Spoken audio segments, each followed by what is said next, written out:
अस्सलाम वालेकुम नाज़रीन, शेख हसीना वाजिद के खिलाफ आखिरकार लावा क्यों फटा। नाज़रीन, ये कहानी शुरू होती है 2008 के इलेक्शन से। 2008 के इलेक्शन कंटेस्ट करने के बाद शेख हसीना वाजिद कामयाब होकर वज़ीर आज़म बन जाती हैं और वज़ीर आज़म बनते ही वो एक सिविल डिक्टेटर का रूप धार लेती हैं। अपने अपोजिशन पार्टीज़ के मेंबरान को न सिर्फ नज़रबंद करना, उनको गिरफ्तार करना, यहाँ तक कि उनको फांसी के फंदे तक लटका देना, यह उनके लिए बिल्कुल आम सी बात हो चुकी थी। फिर इसी तरह 2014 के इलेक्शन में भरपूर धांधली की वजह से फिर से एक दफ़ा ये वज़ीर आज़म बन गई। इसमें इन इलेक्शंस के अंदर भरपूर धांधली हुई थी और ऐसी धांधली कि तारीख में इसकी मिसाल पाकिस्तान के अलावा कहीं पे भी नहीं मिलेगी।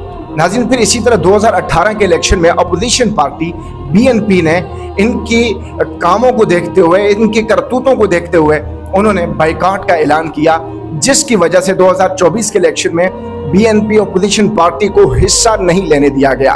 उनके कागजात नामजदगी को छीन लिया गया और 20,000 से ज़ायद अपोजिशन कारकुनों को जेलों में डाल दिया गया, उनकी गिरफ्तारियां कर दी गई। नाज़रीन, ये पूरी कहानी बताने का मकसद क्या है?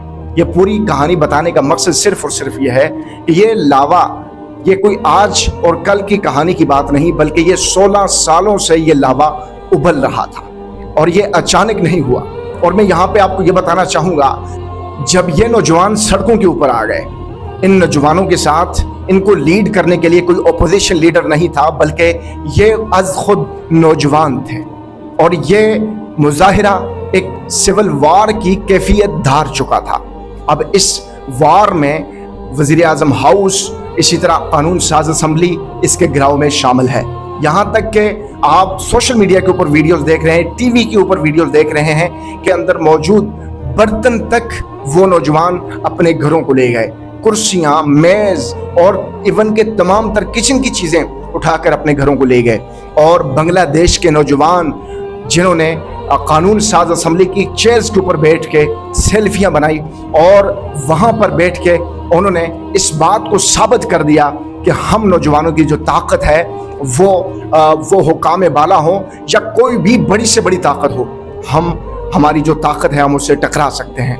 नाज़रीन, तो फिर देखते ही देखते हसीना वाजिद, अब उसे कोई रास्ता तक नहीं मिल रहा था, अब वो कैसे मुल्क से बाहर भागे।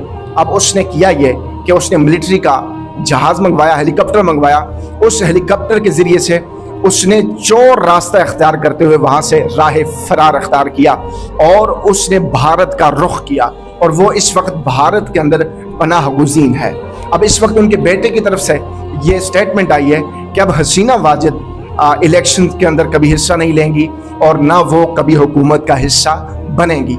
ये एक बहुत बड़ा सबक था बांग्लादेश के नौजवानों की तरफ से। ये बांग्लादेश के नौजवानों की तरफ से जो सबक है, ये सबक पूरी उम्मा के लिए है, ये सबक पूरी कायनात अर्जी के ऊपर जितने बसने और रहने वाले नौजवान तबका है, ये उन सब लोगों के लिए है। ऐसे ही मैं आपको अगर यहाँ पे ये बात कह दूं कि फ्रांस के अंदर जब इनकलाब आया था, उसकी भी यही सूरत थी।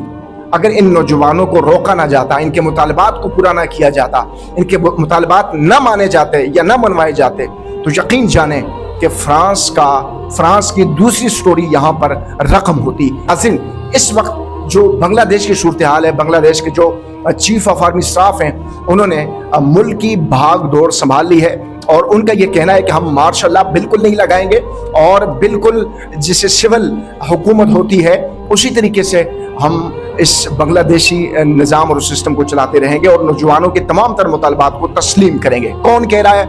ये कह रहे हैं जनाब चीफ ऑफ आर्मी स्टाफ। नाज़रीन, आज की ये कहानी और ये स्टोरी आप सब लोगों के लिए मुझ समेत मोटिवेशनल भी है और इंतहाई सबक आमूज़ भी है। नाज़रीन, आज की इस कहानी से आपने क्या सीखा, क्या पाया, आपने कमेंट बॉक्स में ज़रूर बताना है। इस वक्त दीजिए इजाज़त, अब्दुल तवाब को इंशाल्लाह फिर मुलाकात होती है। अल्लाह हाफ़िज़।